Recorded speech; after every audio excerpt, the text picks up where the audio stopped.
शादीशुदा लोगों के लिए बड़ी सीख। पति और पत्नी एक सुखी जिंदगी जी रहे थे। उन दोनों की एक प्यारी सी बेटी थी जिसका नाम सोनम था। पर एक दिन ना जाने उन दोनों के बीच किसी बात को लेकर लड़ाई हो गया। पति ने उसे एक के बाद एक कई थप्पड़ लगा दिए।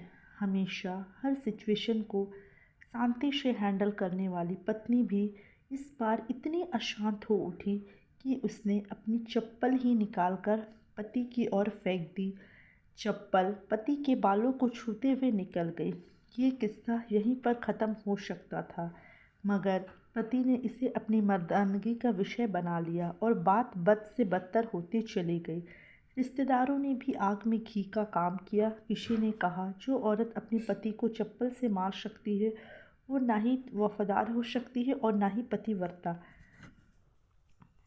ऐसी औरत परिवार ही नहीं पूरे समाज पर कलंक की तरह है। बीवी के पक्ष वाले ने कहा, बीवी के पक्ष वाले कहाँ पीछे रहने वाले थे। किसी ने कहा, 21वीं सदी में भी जो स्त्री के साथ मारपीट करते हैं उन्हें तो जेल भेज देना चाहिए। तो कोई कहता है, ज़रूर उसको कोई और पसंद आ गई होगी इसलिए अब पत्नी से मारपीट करने लगा है। बात कोर्ट तक पहुंच गई। दोनों पक्षों ने एक दूसरे के खिलाफ केस फाइल कर दिया। पति ने चरित्रहीन होने का तो पत्नी ने दहेज और शारीरिक उत्पीड़न का आरोप लगाया। 3 वर्षों से अधिक समय के लिए केस चला था। इन 3 वर्षों के दौरान पति पत्नी अलग अलग रह रहे थे। इन 3 वर्षों के दौरान दोनों पक्षों के साथ देने वालों की संख्या भी धीरे धीरे कम होती जा रही थी। पहले जहां दोनों पक्षों में समर्थकों का समूह होता था, अब गिने चुने लोग रह रहे थे। पति और पत्नी दोनों की आर्थिक स्थिति भी इस समय के दौरान नीचे गिर चुकी थी, जिन्हें वो अपना शुभ चिंतक समझ रहे थे। पैसों की बात आते ही उन्होंने भी अपना पल्ला झाड़ लिया था। अगर कोई देने को राजी भी होता था तो बहुत ही मोटे ब्याज की शर्तों पर। आखिरकार वही हुआ जो सब कोई चाहते थे, डिवोर्स। हर कोई खुश था। दोनों पक्षों के रिश्तेदार, उनके माता पिता और दोनों के वकील। लेकिन 5 साल की सुखद शादी और एक सुंदर बेटी होने के बाद मिले इस डिवोर्स से पत्नी मूक थी और पति शांत। शायद ये एक इत्तेफाक ही था कि इस खुशी को मनाने के लिए दोनों पक्षों के लोग एक ही चाय की टपरी पर बैठे, आमने सामने। इत्तेफाक इसलिए क्योंकि ज़्यादातर लोग जो एक दूसरे के विरोध पक्ष को सपोर्ट कर रहे थे वे एक दूसरे को अच्छे से जानते भी नहीं थे। पति पत्नी भी इन सभी से एक दूसरे के सामने मेज पर बैठे। पत्नी ने पति से कहा, अब तो खुश होगे ना, तुम्हारे मन की जो हो गई, मुबारक हो तुमको। तुम भी तो आज जीत गई हो। मुझसे तलाक तो तुम्हें भी मिल गया है। कॉन्ग्रेचुलेसन टू यू टू, पति ने कहा। तलाक को तुम जीत का प्रतीक समझते हो, पत्नी ने पूछा। पति चुप रहा।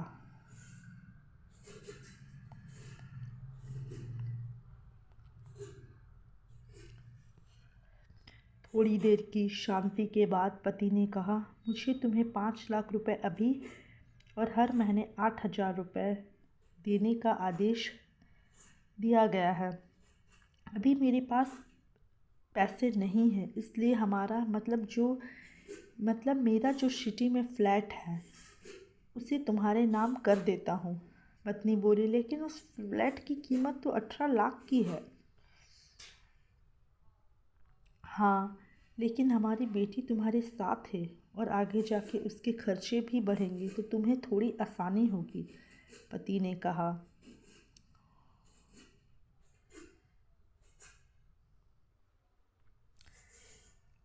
नहीं, मुझे सिर्फ 5 लाख ही देना। तुम हर महीने 8,000 तो देने वाले ही हो, मैं मैनेज कर लूँगी। अगर 5 लाख नहीं है तब भी कोई बात नहीं, पत्नी बोली।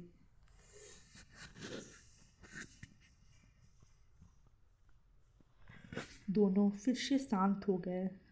पति सोचने लगा, इतनी भोली और समझदार है ये औरत जो कुछ समय पहले तक मेरी पत्नी थी और अब अनजान। ये वही है जो कम से कम खर्चे में घर चलाती थी और पैसे बचाकर मेरे जन्मदिन और बर्थडे पर हमेशा मेरे लिए नए कपड़े खरीद लाती थी। कभी बीमार भी हो जाती थी तो पैसे बचाने के लिए मुझे मालूम ना होने देती और घरेलू नुस्खों से अपना इलाज कर लेती। मगर घर में कोई और बीमार होता तो तुरंत डॉक्टर के पास लेकर जाती। मेरी ही मति मारी गई थी।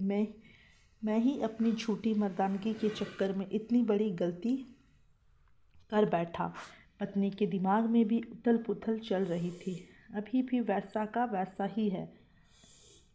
पहले भी खुद से ज़्यादा हमारे बारे में सोचता था और अब भी वही कर रहा है। ये वही आदमी है जो मुझे एक्सीडेंट से बचाने के लिए खुद मोटरसाइकिल के आगे कूद पड़ा था और अपनी उंगली तुड़वा बैठा था। पता नहीं कौन सी मनहूस घड़ी में मैं झगड़ा कर बैठी।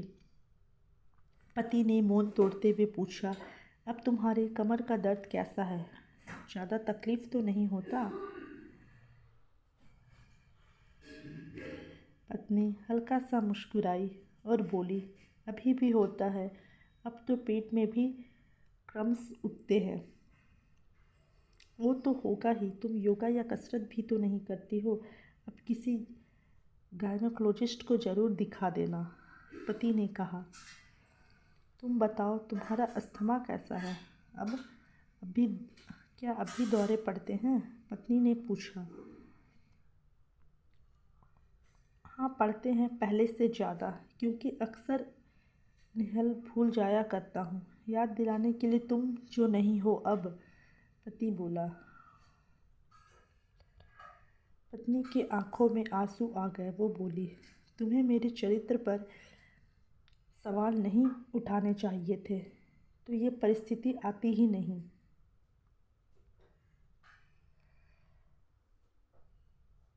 हाँ मैं जानता हूँ तुम बहुत अच्छी हो। मुझसे गलती हो गई, बहुत बड़ी गलती।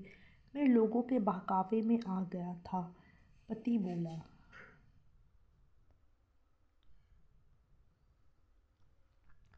तुमने भी तो मुझ पर दहेज का इल्ज़ाम लगाया था, वो बोला।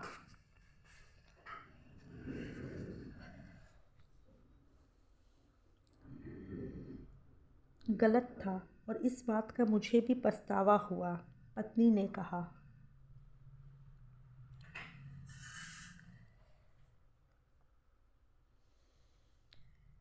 पति कुछ कहना चाह रहा था लेकिन हिचकिचा रहा था। पत्नी ने पूछा, कुछ कहना चाहते हो? वो बोला, क्या सब पहले जैसा नहीं हो सकता? क्या मतलब? पत्नी बोली।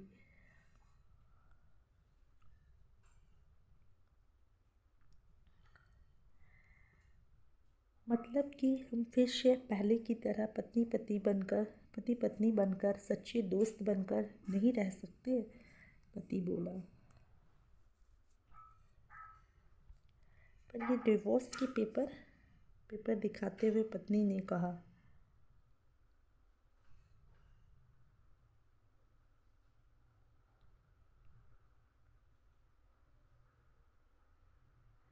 फाड़ देते हैं, पति ने अपने पास रखे डिवोर्स के पेपर को फाड़ते हुए कहा।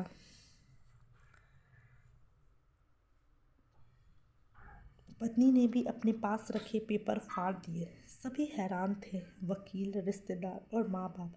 पति पत्नी दोनों ने एक दूसरे के हाथ में हाथ पकड़े और अपने घर की तरफ चले गए। दोस्तों, ये कहानी उन हर पति पत्नी के लिए बड़ी सीख है जो छोटी छोटी बातों पर लड़ते हैं और इन झगड़ों को बड़ा बना के अलग होने का डिसीज़न लेते हैं। प्यार और झगड़ा तो एक ही सिक्के के दो पहलुओं की तरह है। दोनों को स्वीकार करना होगा, तभी ये पवित्र रास्ता उसकी मंजिल तक पहुंच सकेगा। दूसरों के बहकावे में ना आए और हमेशा एक दूसरे को समझने की कोशिश करें। तो दोस्तों, कैसा लगा आप लोग को ये कहानी? अगर चैनल में नए हो तो चैनल को सब्सक्राइब करना